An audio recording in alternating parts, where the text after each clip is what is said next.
Jesus disse: eu sou a luz do mundo. João 8,12. Jesus disse: eu vim para que tenham vida. João 10,10. Esses são dois versículos que ilustram a missão de Jesus na terra. Jesus, em seu ministério terreno, se concentrou em revelar aos homens quem ele era e o que ele veio fazer. Então, só no Evangelho de João nós lemos 7 vezes ele dizendo: eu sou. Então, vocês precisam me conhecer, eu sou. Mas ele também usou o termo: eu vim para. Eu sou e eu vim para. Ele se deixou conhecer pelos homens.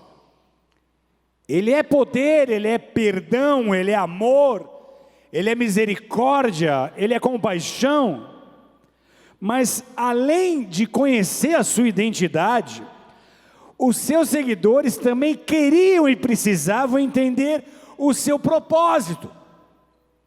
E eles começaram a ter perguntas sobre o que Jesus veio fazer e como ele o faria. Depois de Jesus desvendar alguns princípios, alguns ensinamentos sobre a sua missão, ele passa a tornar mais explícito o significado de ser um seguidor seu. Os discípulos então passam a começar a entender exatamente o que significou um dia eles começarem a seguir a Jesus. Jesus veio, ele chamou homens a vir após ele, mas agora esses mesmos homens começam a entender melhor o que exatamente significa isso, que exatamente isso implica. Jesus ensinou os seus a carregar a cruz, mas também ensinou os seus a ser participantes da sua glória. Jesus nos ensinou que há uma cruz a ser carregada, mas ele também nos ensinou que há uma glória a se manifestar em nós e através de nós. Ele nos ensinou que há um preço a ser pago, mas ele nos ensinou que há um reino à nossa disposição. Lá em Marcos capítulo 9, verso 2 a 8, nós lemos um texto que diz assim: tomou Jesus consigo a Pedro, Tiago e João e levou-os a sós, à parte, a um alto monte. Foi transfigurado diante deles. As suas vestes se tornaram resplandecentes e sobremodo brancas, como nenhum lavandeiro na terra as poderia alvejar. Apareceu-lhes Elias com Moisés, e estavam falando com Jesus. Então Pedro, tomando a palavra, disse: Mestre, bom estarmos aqui, e que façamos 3 tendas. Uma será tua, outra para Moisés, e outra para Elias, pois não sabia o que dizer, por estarem eles aterrados. A seguir, veio uma nuvem que os envolveu, e dela uma voz dizia: Este é o meu filho amado, a ele ouvi. E de relance, olhando ao redor, a ninguém mais viram com eles, senão a Jesus. Até aí. Esse episódio no ministério de Jesus é descrito também por Mateus e por Lucas. Esse é um evento em que há uma manifestação física da glória de Deus, algo sobrenatural acontece aqui, como já havia acontecido séculos antes, lá no Antigo Testamento, com o próprio Moisés. Nesse episódio em Êxodo, Deus aparece no Monte Sinai em uma nuvem, e dessa nuvem saía uma voz, e todos ali presentes ficaram aterrorizados, sentiram realmente medo. Moisés não temeu, Moisés quis conhecer pessoalmente a Deus, e aí Moisés subiu ao topo do monte, e ele praticamente implorou para ver a glória de Deus. Ele diz: rogo-te que me mostres a tua glória. E Deus respondeu: não me poderás ver a face, porquanto homem nenhum poderá ver a minha face e viver. Eis aqui um lugar junto a mim, e tu estarás sobre a penha. Quando passar a minha glória, eu te porei numa fenda da penha, numa fenda da rocha, e com a mão te cobrirei, até que eu tenha passado. Depois de tirado eu a mão, tu me verás pelas costas, mas a minha face não se verá. Moisés tem uma experiência poderosíssima, uma experiência que transcende esse plano físico. Ele tem comunhão com a glória de Deus. Ele não pôde ver Deus face a face, mas o simples fato dele ter estado suficientemente próximo a ele, fez a sua face resplandecer com o reflexo da glória de Deus. Na verdade, Moisés, quando desceu do monte, precisou usar um véu, porque o rosto dele estava iluminado, o rosto de Moisés resplandecia a glória de Deus, e para as pessoas poderem se comunicar com ele, tinha que usar um véu. Agora, séculos depois, nós estamos novamente no topo de um outro monte, no topo do Monte Tabor, e a glória de Deus está se manifestando. Esse monte ficou conhecido como Monte da Transfiguração, exatamente pelo que aconteceu aqui. O corpo de Jesus passa a brilhar, dele sai uma luz que resplandecia, e essa luz fez as roupas de Jesus ficarem, segundo Marcos, como nenhum lavandeiro na terra poderia branqueá-las. Essa é uma forma dele dizer que aquele brilho, que aquela luz, que aquele branco não era natural, não era uma luz desse mundo, não era uma luz desse plano. Era o jeito de Marcos dizer que algo sobrenatural estava acontecendo ali. Então essa cena aqui com Jesus, ela remete àquela experiência de Moisés no Sinai. Nós temos um monte, nós temos uma voz saindo da nuvem, e aqui no Monte da Transfiguração nós temos inclusive a presença de Moisés. Só que a diferença da experiência que Moisés teve no Sinai é que ele era ali como uma lua refletindo a luz do sol, ele era um reflexo do espelho da glória, enquanto aqui no Monte Tabor, no Monte da Transfiguração, Jesus está brilhando de forma incomparável, porque ele não está refletindo a glória, ele é a glória, ele é a fonte dessa glória, ele emana essa luz, a glória emana, a glória flui dele.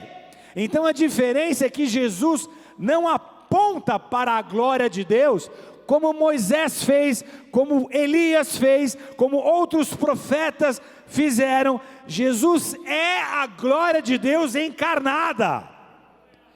Hebreus 11:3 diz: ele é o resplendor da sua glória e a representação exata do seu ser. Também acontece algo aqui diferente do que aconteceu no Monte Sinai, que não aconteceu no Monte Sinai. Pedro, Tiago e João ficam na presença de Deus e não morrem.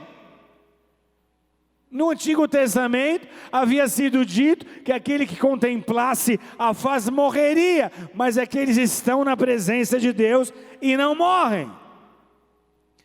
Pedro, Tiago e João eram os discípulos mais íntimos de Jesus, eram os amigos mais próximos de Jesus, eram na verdade as colunas e os alicerces do ministério terreno e pessoal de Jesus. Então ele carrega esses três com ele, para que eles tenham essa experiência gloriosa.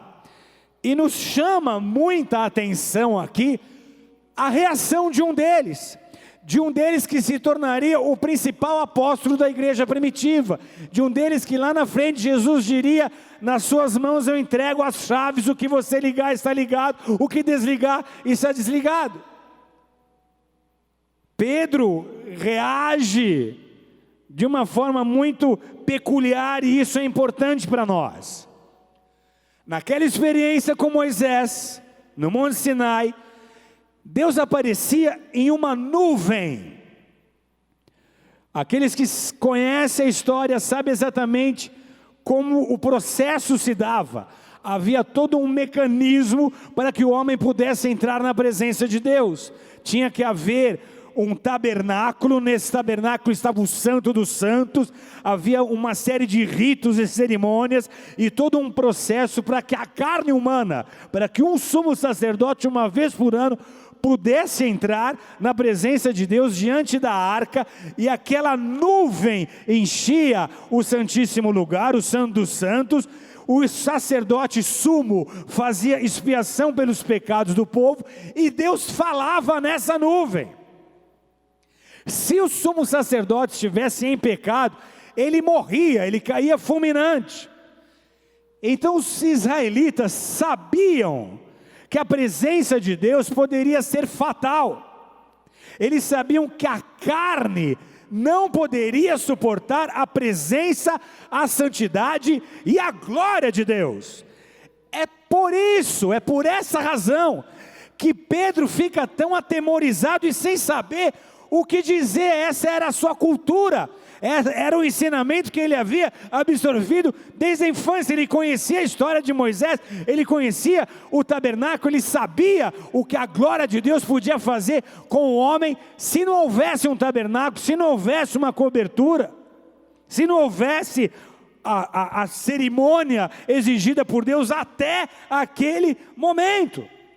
Aí ele diz algo curioso. Ele diz: mestre, é bom estarmos aqui. Vamos fazer 3 tendas. Uma para ti, uma para Moisés e outra para Elias. Sinceramente, eu fico imaginando essa cena e eu sinto vergonha alheia de Pedro.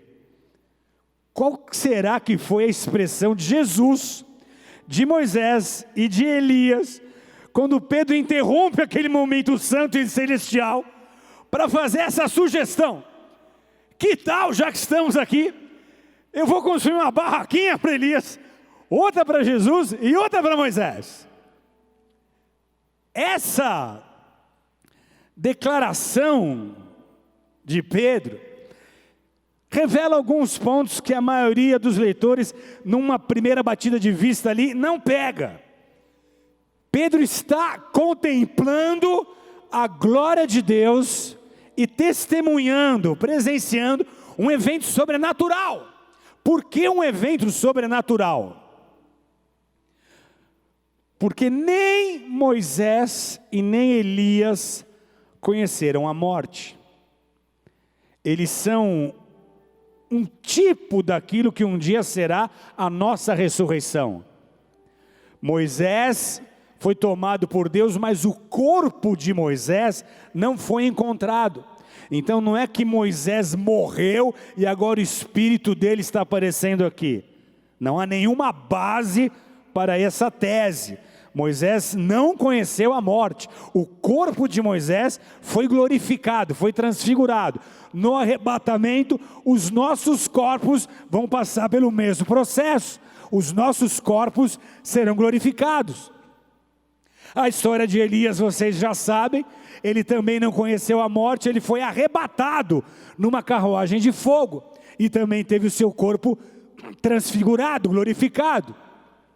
Lendo Apocalipse, nós descobrimos que tanto Moisés quanto Elias voltam naqueles dias para cumprir um propósito.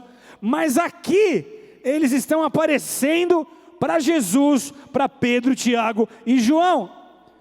Então, agora, com corpos glorificados, eles estão surgindo nessa cena celestial, nessa fusão de céus e terra, nesse ambiente onde se torna perceptível o plano espiritual e o plano físico. Pedro faz essa proposta, ela aparentemente é idiota e absurda. Por que eles iam querer tendas? Era o mover de Deus ali.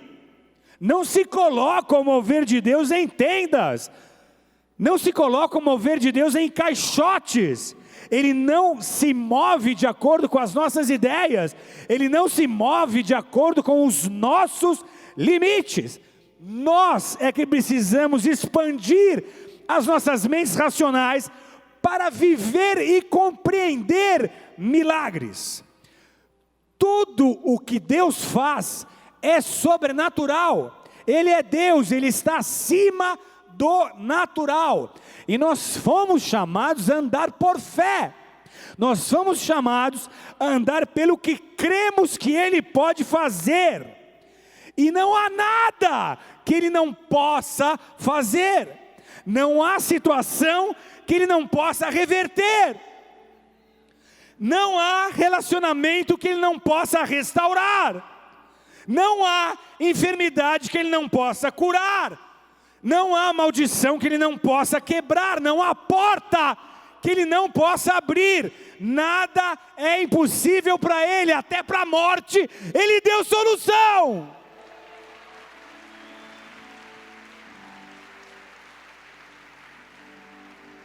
Andar por fé é crer que Ele é poderoso o suficiente para cumprir a sua palavra, para fazer aquilo que Ele diz poder fazer. Colocar limites na ação de Deus é esperar que Ele se mova da maneira que queremos e aceitamos. É colocar o poder de Deus numa caixinha e limitar pela nossa incredulidade e dureza de coração a ação de Deus e toda a atividade sobrenatural que ela envolve. Ele é Deus. Ele nunca disse que nós entenderíamos tudo aquilo que Ele faria. Ele nunca prometeu nos dar explicações. Ele só prometeu estar conosco. Ele só prometeu cumprir o que está escrito, porque Ele tem um compromisso com a sua palavra. Então, Ele é Deus, e Deus age como quer, Ele age na hora que Ele quer, usando o que ou quem Ele quer. Você perde muito da sua potencial experiência com Deus, quando tenta padronizar o seu agir. Deus nos chama para participar de seu reino. E essa é uma experiência em que nós somos revestidos de poder, de autoridade, de dons sobrenaturais, para reproduzir o reino de Deus na terra, para fazer coisas iguais ou maiores àquelas que Jesus fez. Nós somos capacitados por Ele, com habilidades espirituais que não nos pertencem, que não são nossas, que são presentes, que são dons de Deus. Línguas espirituais, interpretação dessas línguas, profecia, quando o Espírito de Deus te usa para falar com o próximo, para falar com a igreja, dom de cura, dom de maravilhas, para que as pessoas tenham testemunhos palpáveis daquilo que Deus tem poder para fazer, discernimento de espíritos, palavra de conhecimento, palavra de sabedoria, revelação. Ele nos capacita de forma que nós naturalmente nunca poderíamos atuar.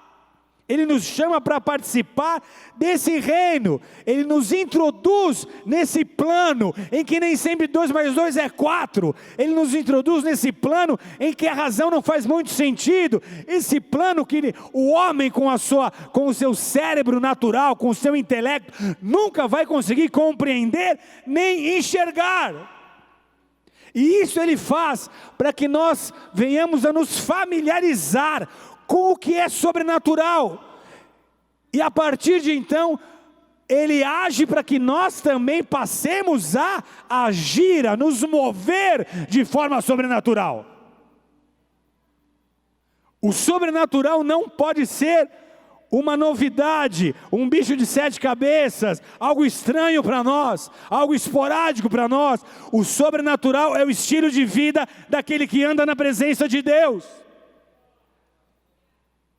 Nós sempre temos que esperar algo sobrenatural da parte de Deus. Nós temos sempre que nos achegar diante dele com uma expectativa de que algo sobrenatural vai acontecer. É isso que ele espera de nós. É nesse nível de fé que ele espera que nós andemos. Por 3 anos e meio Jesus trabalhou com aqueles 12 homens que ele escolheu para transformar as suas mentes naturais e implantar neles a cultura do seu reino e a capacitação sobrenatural para que esse reino pudesse ser representado por eles. E é o mesmo que ele continua fazendo agora, que ele continua fazendo com aqueles que ele chama. Então, enquanto parte dos teólogos do mundo vai gastar a sua vida para justificar teologicamente a falta de poder, Deus vai continuar se revelando com poder, com sinais e com maravilhas na vida daqueles que simplesmente creem no que está escrito e escolhem o buscar com zelo os melhores dons. Paulo disse isso à igreja de Corinto, 1 Coríntios 12, 31, buscai com zelo os melhores dons, buscai com dedicação, buscai com perseverança os melhores dons. Ele está dizendo, o poder de Deus está à disposição daqueles que creem. Então busca esse poder, busca se tornar um canal desse poder na terra, busca ser capacitado por esse poder, para que ele possa te usar de forma sobrenatural. Então, apesar do ensino claro de nós não devermos colocar o mover de Deus numa gaiola, nós também precisamos analisar um pouco melhor aquela ideia de Pedro, porque ela não foi tão idiota assim. Para entender melhor o que eu quero dizer, você precisa ir nas raízes gregas do original em que essas palavras foram ditas, em que essas palavras foram escritas. Então a palavra que foi traduzida para nós como tendas, skin, é o mesmo termo grego para a palavra tabernáculo. Depois que a glória de Deus desceu sobre o monte Sinai, o povo construiu um tabernáculo para abrigar essa glória, para não ser consumido por essa glória, e Pedro sabia disso. Então o que Pedro está na verdade dizendo é que, segundo a sua experiência, até aquele momento, a carne não ia poder suportar aquela glória. Então ele está dizendo, precisamos de um tabernáculo, precisamos estabelecer rituais e cerimônias para nos proteger diante da presença de Deus. Só que assim que Pedro diz isso, veio uma nuvem que cobriu Jesus, Moisés e Elias. E dessa nuvem saiu uma voz que dizia, este é o meu filho amado, a ele ouvi.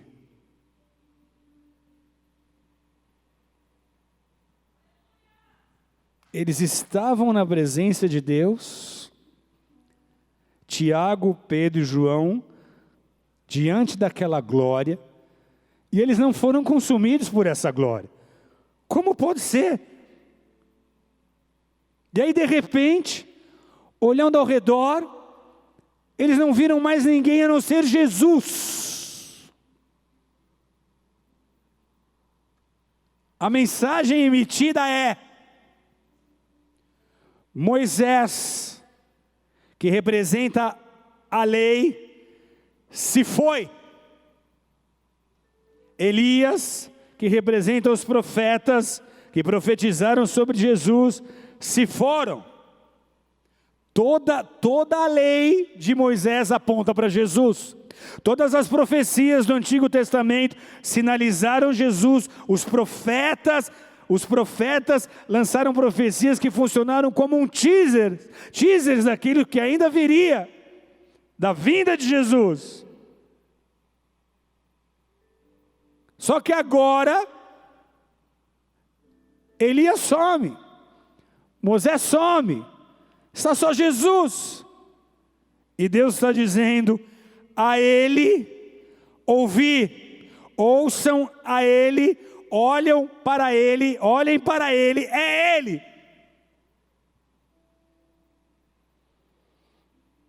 É ele, só ele pode fazer por vocês o que nem a lei, nem Moisés, nem Elias, nem os profetas poderiam fazer.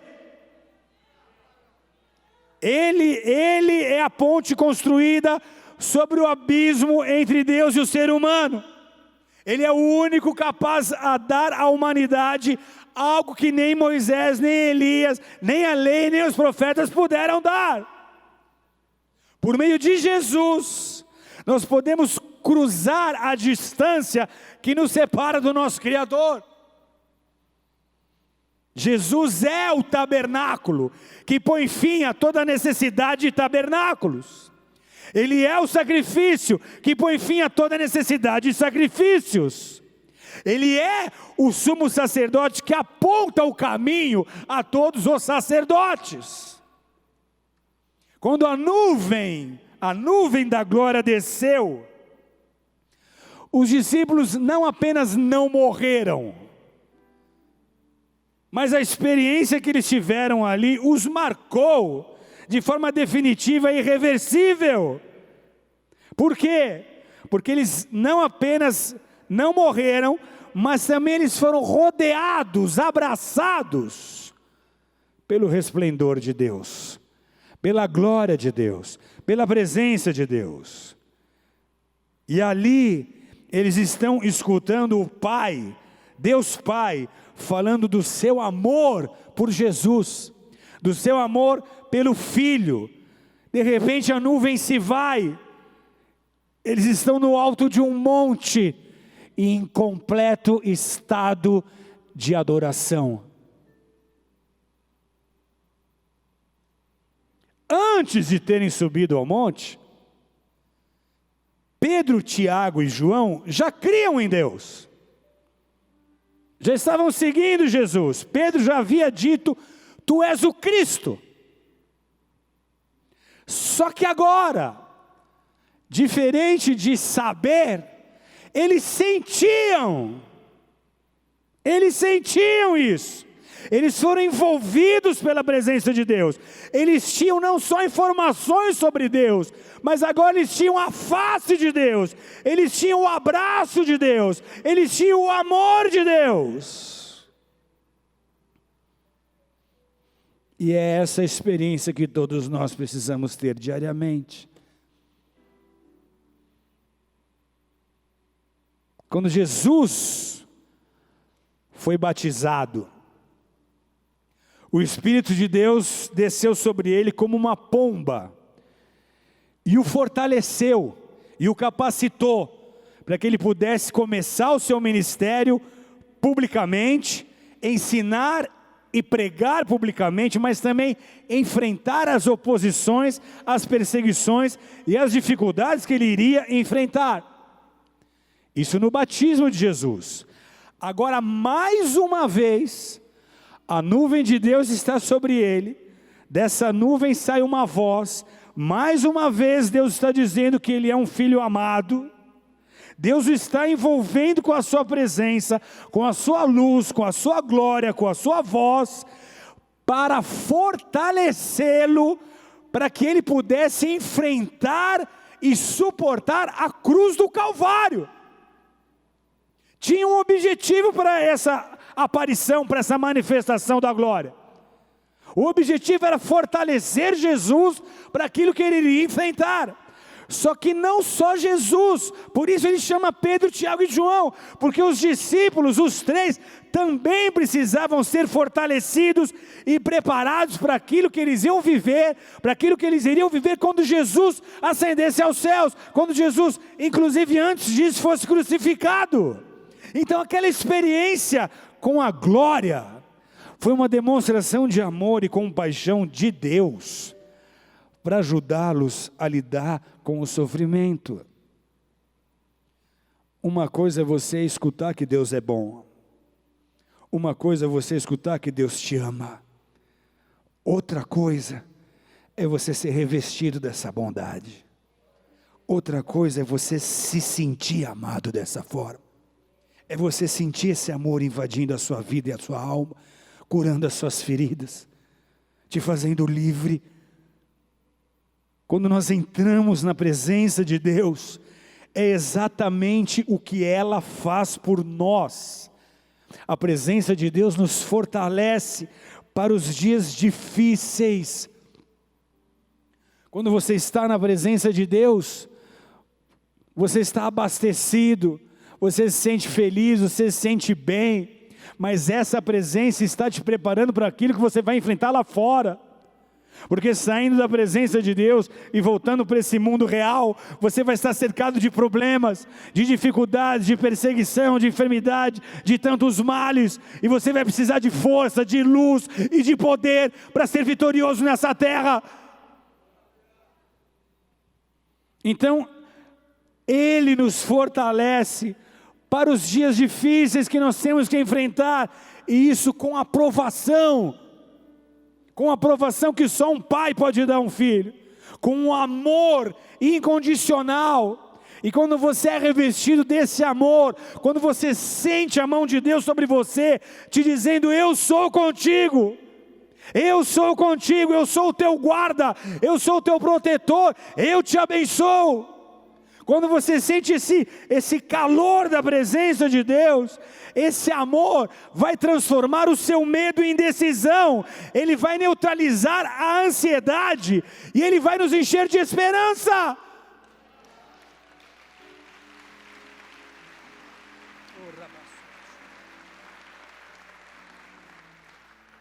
Quando nós temos a presença de Deus, nós nos tornamos mais sábios, mais profundos e mais fortes ao enfrentar problemas. O sofrimento, quando temos a presença de Deus, não consegue nos fazer reféns da amargura, do ressentimento, da tristeza. A dor, a decepção, a frustração não conseguem nos tornar céticos, cínicos e incrédulos. Os nossos fracassos se tornam experiências importantes de aprendizado e não motivo de desistência e pânico. Nossas dificuldades nos fazem mais cheios de misericórdia e compaixão para com os próximos. Então, como ter mais disso? Como ter mais dessa presença? Como ter mais dessa paz? Como ter mais desse Espírito na minha vida? Como conseguir mais esse tipo de aprovação, de encorajamento e de amor e de aceitação, sem sobrecarregar os meus familiares e os meus amigos com as minhas carências? A resposta é adoração. Você pode entrar na presença de Deus por meio da adoração. O que nós temos aqui num culto não é um período em que se toca música para as pessoas começarem a se preparar para ouvir a palavra, ou irem chegando, ou para animar a igreja. O que nós temos é um período de adoração. É o período do culto em que o homem se achega a Deus com seu coração quebrantado, para que Ele possa responder depois através da pregação, usando o altar. Na presença de Deus, você consegue olhar para Jesus e saber que é a Ele que você tem que ouvir. Você consegue entender que é só o abraço dEle que vai te consolar. É só o olhar dEle que vai te fortalecer em seus momentos de fraqueza. Você vai sentir com o coração aquilo que a sua mente já sabe sobre o amor de Deus. Uma coisa é saber que o nosso Deus Criador se preocupa, se interessa, cuida, mas outra coisa é sentir esse amor, é se sentir sendo cuidado, sendo protegido, sendo abençoado. É só a presença de Deus que pode nos fortalecer, para que nós possamos enfrentar aquilo que a vida nos trouxer. A transfiguração nesse monte não foi um truque miraculoso para convencer os discípulos de que Jesus era Deus. Aquela foi uma experiência de adoração necessária para fortalecer os envolvidos ali a enfrentar aquilo que viria pela frente. Como é que nós podemos ter acesso à presença de Deus? Como é que nós podemos ter essas experiências? Jesus e os discípulos mal tinham descido do monte, quando surge uma oportunidade dele nos mostrar como encontrar o caminho de acesso à presença de Deus. Eles estão descendo do monte e um homem o aborda dizendo, Marcos 9, 14, 18, Mestre, eu te trouxe meu filho que tem um espírito mudo, onde quer que o apanhe, provoca-lhe convulsões, de modo que ele espuma pela boca, arranja os dentes e começa a se enrijecer. Pedi aos teus discípulos que o expulsassem, mas eles não conseguiram. Um pai havia procurado os discípulos de Jesus, o filho dele estava possesso de um espírito imundo, que o fazia espumar, ranger os dentes, começar a se enrijecer. Os discípulos tentaram ajudar aquele pai, estavam tentando exorcizar aquele demônio, mas não estava funcionando. O mal estava prevalecendo, todos estavam confusos e havia uma discussão. Marcos 9, 19 em diante, Jesus diz assim, ó geração incrédula, até quando estarei convosco? Até quando vos sofrerei? Trazei-mo. E trouxeram-lhe. Quando ele viu a Jesus, o Espírito imediatamente o agitou com violência, e caindo ele por terra, se revolvia espumando. Perguntou Jesus ao pai do menino, há quanto tempo isso lhe sucede? Desde a infância, respondeu, e muitas vezes o tem lançado no fogo e na água, para o matar. Mas se tu podes alguma coisa, tem compaixão de nós e nos ajuda. Ao que lhe respondeu Jesus, se podes, tudo é possível ao que crê. Repete comigo bem forte, tudo é possível ao que crê. E imediatamente o pai do menino exclamou com lágrimas, eu creio, ajuda na minha falta de fé, ajuda-me na minha falta de fé. Vendo Jesus que a multidão concorria, repreendeu o espírito imundo, dizendo-lhe, espírito mudo e surdo, eu te ordeno, sai desse jovem e nunca mais tornes a ele. E ele, clamando e agitando muito, saiu, deixando como se estivesse morto, a ponto de muitos dizerem, morreu. Mas Jesus, tomando pela mão, o ergueu e ele se levantou. Quando entrou na casa, seus discípulos lhe perguntaram em particular: por que que nós não conseguimos expulsar aquele demônio? Por que que a gente passou aquela vergonha diante do povo e teve que ouvir de ti, Senhor, que nós somos uns incrédulos? O que faltou em nós? Por que que nós não fomos capazes de repreender aquele demônio? Eles estavam falhando na sua missão. Segundo Jesus,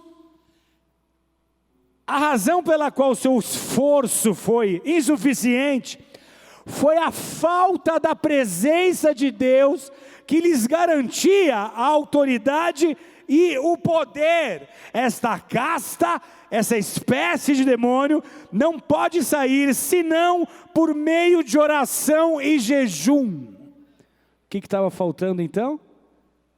O que estava faltando então? Oração e jejum. Porque oração e jejum nos conduzem à presença de Deus, e na presença de Deus nós somos revestidos da autoridade e do poder para expelir demônios. Então a falta de oração e jejum os tornou inadequados, desabilitados para lidar com aquele mal e enfrentar aquela afronta demoníaca. Talvez, só talvez, elucubrando aqui, talvez eles tenham se tornado confiantes em si mesmos, e não perceberam a sua fraqueza, e não perceberam a sua arrogância, porque eles saíram para uma batalha como essa, sem oração, sem jejum, sem comunhão, sem a presença. Talvez eles tenham subestimado o poder do mal no mundo e neles mesmos. Em meio a toda essa confusão, nós temos um único personagem que reconhece a sua fraqueza e que admite que não possui o que é necessário para lidar com o sofrimento que enfrenta. O pai do menino. Esse homem implora a Jesus: por favor, nos ajude, tenha compaixão do meu filho. Ao que Jesus lhe disse: tudo é possível ao que crê. Em outras palavras, Jesus estava dizendo que podia curar o menino se o pai tivesse fé.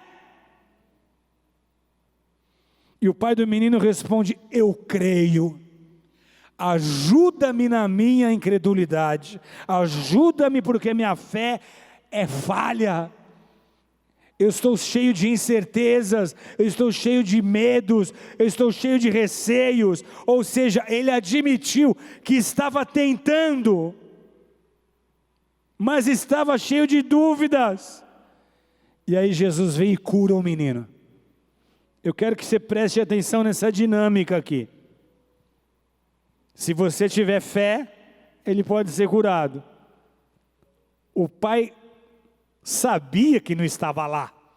Faltava muito para chegar naquele nível de fé que pudesse extrair um milagre desse de Jesus. Mas ele fala: me ajuda, minha fé é pequena, eu não estou conseguindo, me ajuda.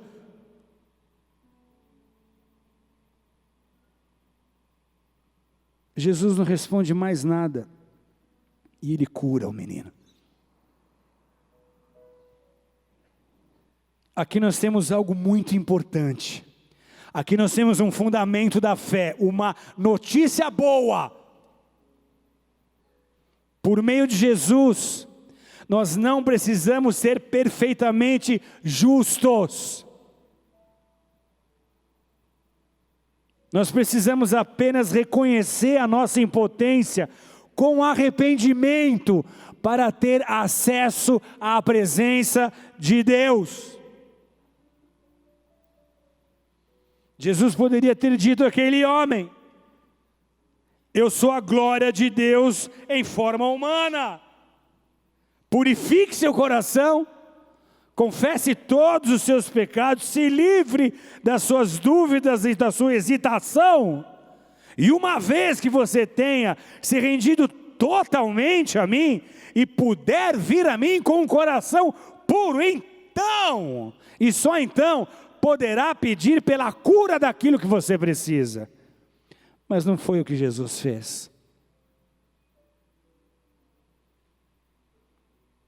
O pai do menino disse: eu não tenho uma fé inabalável. Eu não estou conseguindo. Eu estou tomado por dúvidas, eu não consigo ter a força necessária para responder os desafios morais e espirituais com que eu me deparo. Eu estou aqui, ó. Eu não sou digno. Mas eu peço ajuda. Eu reconheço minha condição e o meu estadinho. Mas eu clamo por ti. Essa é a fé redentora. Essa é a fé que Deus espera ver em nós. É a fé em Jesus, em vez de fé em si mesmo. Essa é a única fé que produz a presença de Deus. Ser perfeitamente justo é algo impossível para o homem. Quem espera isso jamais vai entrar na presença de Deus. Então eu preciso admitir que eu não sou justo, eu preciso de ajuda. E somente quem é capaz de dizer isso, consegue acessar o ambiente de glória, da presença de Deus, e adorá-lo em espírito e em verdade.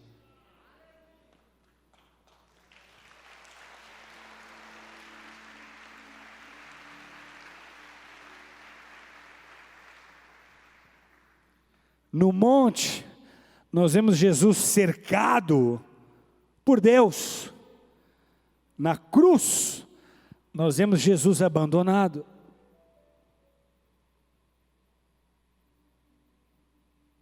No monte, nós vemos a vida que Jesus sempre teve desde a fundação dos séculos, revestido de glória. Na cruz, nós o vemos mergulhado na mais profunda escuridão. Por que Jesus submeteu a isso? Por nós, para vencer o mal e o poder das trevas, para que nós não fôssemos mais escravos do pecado, para nos dar vida em abundância e eterna, para que nós agora, hoje, pudéssemos ser fortalecidos pela presença de Deus para enfrentarmos o nosso Calvário, para enfrentarmos os nossos desafios, para encararmos as nossas mazelas, o nosso sofrimento, para que nós fôssemos vitoriosos como Ele foi. Lá algo aconteceu. Colossenses 2,15, tendo despojado os principados e poderes, os expôs em público e na mesma cruz triunfou sobre eles. Então ali Ele foi vencedor, e porque Ele venceu, os seus seguidores também já venceram. Você nele é mais do que vencedor.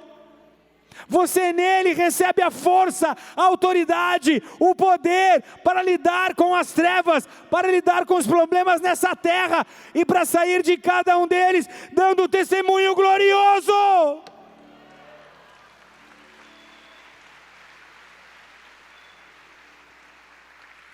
Naquele monte ali, Deus estava por meio do Espírito Santo fortalecendo Jesus para a sua missão, para o sofrimento que Ele ia ter que suportar na cruz para poder derrotar o mal. E o que eu preciso te dizer é que agora Deus pode te fortalecer da mesma forma para você conseguir enfrentar o mal, a perseguição, as dificuldades e superar também o seu próprio sofrimento. Você pode aceitar intelectualmente que Deus ama você, mas algo totalmente diferente é esse amor te envolver. É você ter experiências onde se sente carregado por Ele, sustentado por Ele, perdoado por Ele, respaldado por Ele, abençoado e aprovado por Ele.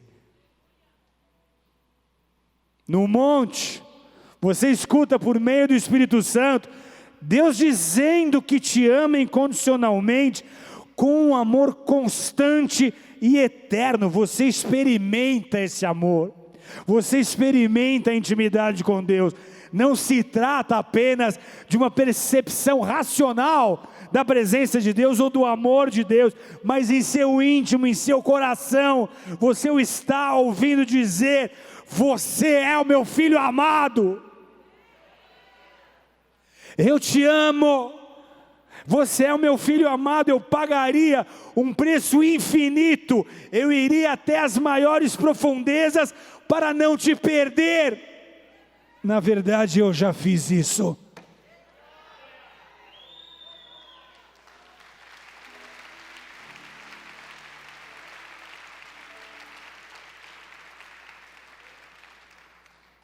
Toda a vez que buscar a Deus com um coração arrependido, quebrantado e contrito, reconhecendo a sua impotência, você o adorará. Toda vez que o abraço dele te envolver, a sua alma vai ganhar um pouco mais de brilho, para você poder refletir a glória dele, e você vai se sentir mais preparado para enfrentar o que a vida te proporcionar.